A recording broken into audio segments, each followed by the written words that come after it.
আমরা তোমাদের যে দেশে আছো সেই দেশে স্যার ডেনমার্ক আওয়ামী লীগের সবাই এখানে আছি আপা, ডেনমার্ক আওয়ামী লীগের সবাই আছি আমরা। আপা আপনি এখন আমাদের কিছু নির্দেশনা দেন, আমরা প্রবাসী থেকে কি করতে পারি। তোমাদের যেটা করতে হবে একটা হচ্ছে তোমরা যে দেশে আছো সেই দেশের আইন কানুন মেনে ইউতে ইউরোপিয়ান ইউনিয়নে যেখানে তোমার ওখানকার পার্লামেন্টে যেখানে আছো সব জায়গায় এই জনমতটা তৈরি করতে হবে। সন্ত্রাসের রাষ্ট্রে পরিণত করছে বা মানুষ খুন করছে, আজকে খুন করছে। আজকে তুমি জানো আমাদের মোহাম্মদ হোসেন মায়ের বাড়িতে আগুন। কাজে তোমরা এই বিষয়গুলি তোলো, আর আত্মীয় স্বজন বন্ধু বান্ধব পরিচিত যারা আছে খুবই কষ্ট আছে তাদেরকে সাহায্য করো।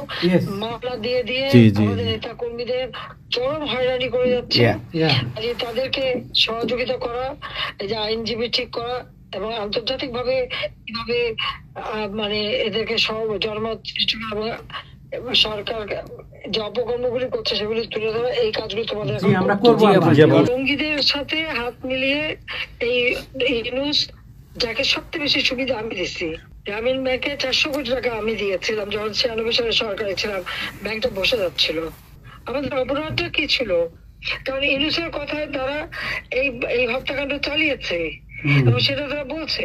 15 জুলাই থেকে এরপরে এই পর্যন্ত যত হত্যাকাণ্ড হচ্ছে, অগ্নিসংযোগ সবকিছু ইউনুসের নির্দেশেই এই এত বুকের মায়ের কোল খালি হয়েছে, এত পুলিশ মারা গেছে, আর সব থেকে মারা গেছে তো আওয়ামী লীগের নেতা কর্মী। শুধুমাত্র ক্ষমতার লোভে এই লোকটা এইভাবে তার ম্যাটিকুলাসলি ডিজাইন করা অর্থাৎ সুপরিকল্পিত একটা প্ল্যান করে এই হত্যাকাণ্ড ঘটিয়ে সে সংবিধান লঙ্ঘন করে অবৈধভাবে ক্ষমতায় বসে আছে।